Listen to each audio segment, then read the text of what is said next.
Am I the only one who feels like they haven't actually said the name of this game correctly before? Yeah, it's not Crisis Core Reunion Final Fantasy VII, it's Crisis Core Final Fantasy VII Reunion.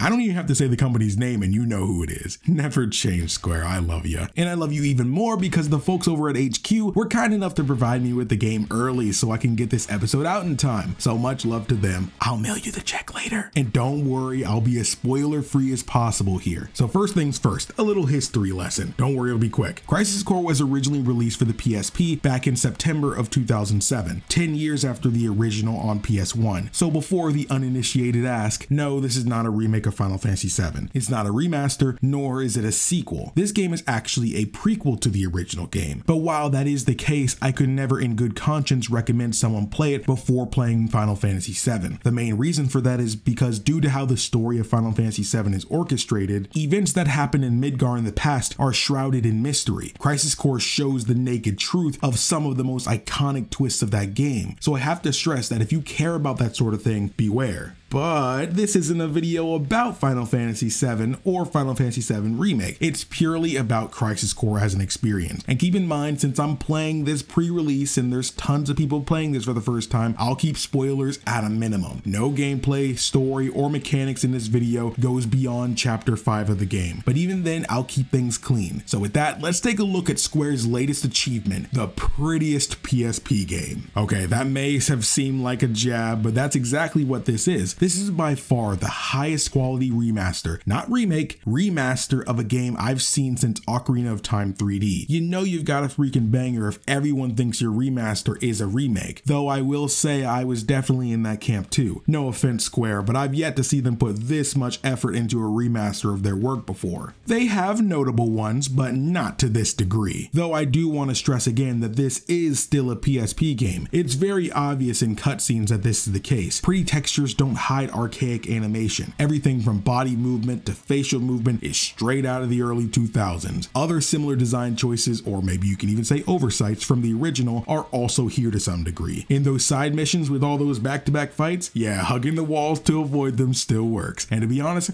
I think the game would be lesser if this was fixed. So good on you, Square. A+ from me. And thankfully this extends beyond just the visual design of the game. They actually went and improved the game mechanically while trying to keep things familiar for already existing fans. So to start, Crisis Core is an action RPG. So pressing the X button will use a basic attack, and repeatedly pressing it will string a combo together. Though I wouldn't get your hopes up too much here. Like in the original, I can't exactly say there's combos in the game. I'm gonna go out on a whim and say Zack here only had enough gil for one sword lesson and said screw it and made it work. I'm not too upset about it though, to be honest, because having played the original, this version of the game's combat is much smoother to play. Keep in mind, I'm no game developer, so pardon the stupidity, but maybe it's the added frames of animation alongside the higher overall frame rate that gives it a more satisfying feel. But playing this game at 1440p, 120 FPS made every single thing I did in battle feel so freaking good, man. Though when it comes to combos, you won't be stringing them together in a technical sense in the way that games like Kingdom Hearts does it. Every action has to come to a complete stop first and doesn't flow directly into the next. In this game, for your combos, you'll be weaving basic attacks, magic, and summons whenever you get a clear moment. And I think what I love about this most is that 9 times out of 10, you can't just mash the X button to win, at least where I stood playing on hard mode. You'll have to be able to think quickly and get a feel for how each encounter works. I can be wailing on this enemy, but if I'm not quick to pull out, then let's just say he'll pay it back in full. Enemies stagger at the end of combo sequences, so if you're ever caught whiffing an attack or not paying attention to the other array of enemies around you, then you can easily be caught off guard since just hitting them won't make them back off. This leaves me feeling like each of my approaches need to be deliberate and not just on a whim trying to whittle everyone down. Honestly, I feel like the approach to encounters are pretty different in both this version and the original, but I think if I were to say the most standout differences would be that the original was a game that promoted blocking much more, while this remaster promotes more swift movement and dodge consistency. I had absolutely no trouble more often than not in the original, and looking back at my footage of my old live stream series of the game, this was what I noticed most. I wasn't dodging around everywhere, mainly because the game seemed too stiff for that, so I'm glad flexibility was added for this remaster. Moving on now though, in this new version of the game, you'll sometimes see bosses have this gauge appear on them when casting their ultimate attacks. You can use this small moment to hit them with the strongest attacks you've got. If you're able to deplete the gauge, it'll straight up stop the attack. However, if you don't, it'll only do a weakened version of the move, the strength depending on how much the gauge was emptied. I really like this because I think it was a side mission to get the Bahamut summon where I ended up getting one shot from his desperation move for like 1,000+ damage, but then on my retry, it only ended up doing around 300 damage. That was when I figured out how this new mechanic worked. I like what it brings to the table because it adds that element of panic. It makes you scramble. Do you have enough MP or AP to dish out what's needed to stop the attack? Do you have enough HP to tank the hit? If not, I was in this situation. I was at half HP in this same Bahamut fight, and he began casting his DM. I kind of panicked thinking it would kill me, so I healed first, knowing full well doing so would mean I can't empty the gauge in time, but because I weakened him enough, I was still able to live. I love this, man. Okay, we've been talking about combat from the up close and personal perspective, but what about the snuggled up with a cup of hot cocoa on a cold night kind of distance?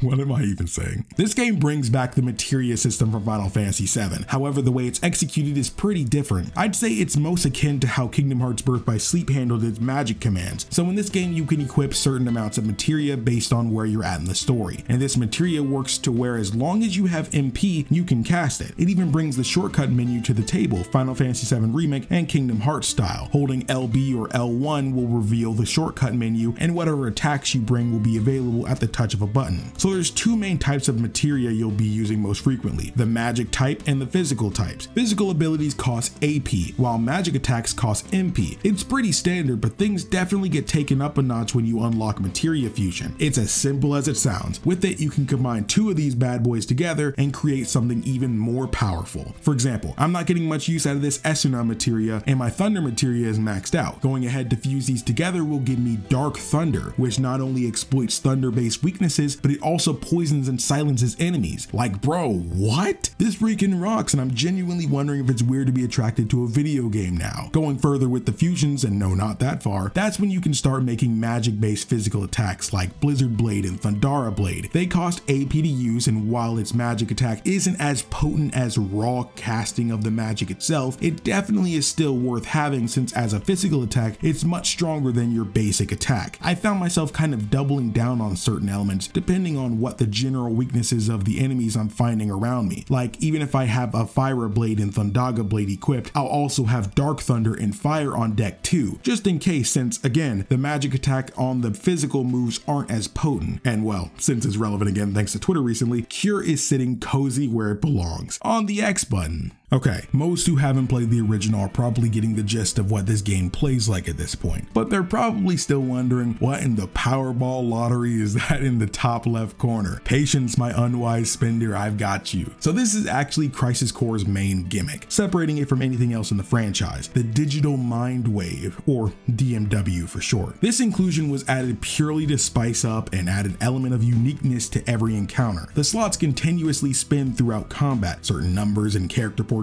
matching to provide specific buffs, abilities, and actions to give you a leg up in battle. It's basically completely random, at least random enough to where the average player will deem it so. And by average player, I guess I mean me. I'm not sure if any of my actions can actually influence what number and character it'll land on. Apparently some items can affect their probabilities, but to be honest, I'm just here for the ride. Using something to influence it would be kind of boring, especially with how powerful some of these combinations can get. You'll find everything from unlimited MP and AP for 10 seconds, negate all physical damage, negate all magic damage, to straight up invincibility for a short time. Again, anything you get is completely random for the most part, but this is here purely to give the player a leg up in battle, not hand them a victory. The buffs don't last long enough to beat any boss, so they act more as a way to set yourself up for a victory rather than just hand it to you, and I prefer it this way. As the story progresses, you'll sometimes be notified that due to the relationship Zack has with some people changes, it can affect their appearance rate in the slots. I like that this can also lead to flashbacks during battle of small character moments Zack had with these specific characters, and not only does it add more understanding of their relationship, but it pulls me in as a player and a bit more because I myself get further attached to these people. This kinda aligns with the next gameplay mechanic also coming from Final Fantasy VII, the limit break system. Again, not fully like that games, but still. But when 3 reels of the DMW with matching images appear, Zack enters a limit break state based on that character. Limit breaks have a good range of executions. They can heal and imbue status effects or even be straight up beatdowns. It's awesome. Though unlike Final Fantasy VII, limit breaks don't carry over between battles if they go unused, so it's best to just use it regardless at the end of a battle. This goes for this game's summons too. You get them the same way as a limit break, but they have to land on whatever summon you've got unlocked so far. Honestly, just try to use them as timely as possible, but if you're like me and you only get them with 2 seconds left in a fight, I just let it rip anyway if I can.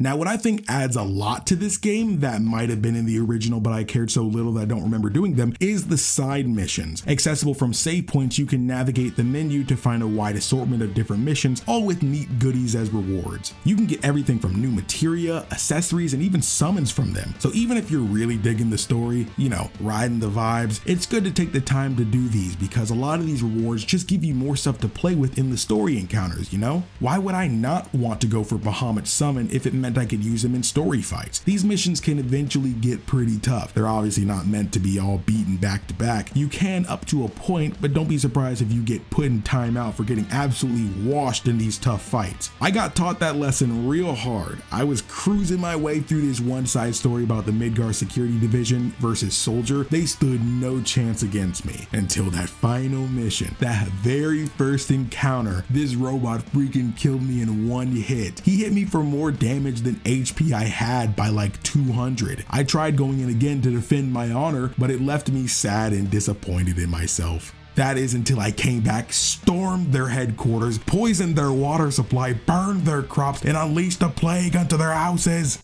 But all in all, Crisis Core Reunion is easily the best remaster of a classic game Square has ever done. So much so that I'm absolutely positive that it will be a long time before we see a remaster of this degree again. Square, this is the part where you prove me wrong. But hey, even if we never see one like this again, I'll appreciate this one for years to come. It's easily a Final Fantasy that'll be a favorite to a whole new generation who missed out on it. Being able to play it in 4K, 120 FPS on my PC, and even playing in a consistent 60 FPS on my Steam Deck is a dream come true. But don't worry, even if you're not part of the 1% of the population who owns one, the game is releasing on December 13th, 2022 on everything besides your refrigerator. So even Xbox and Switch owners can have a piece of this pie. Again, much love to Square Enix for supplying me a review code to get this episode out. I had a load of fun playing this game. Everything from its gripping story, irresistible characters, banging music, and addicting side content. This is one I'll be coming back to so often I'll worry my therapist. If you enjoyed this episode, leave me a like to let me know. If you want to see more episodes like this one, hitting the bell after subscribing will make sure you never miss a video again. And hey, if you really did like this one, check out my last video on Nier Replicant. It's another banger from Square, so I'm sure you'll enjoy. But thanks for watching. My name is Jordan, this was KingdomAce, and remember to play some games, have some fun, and support Crisis Core.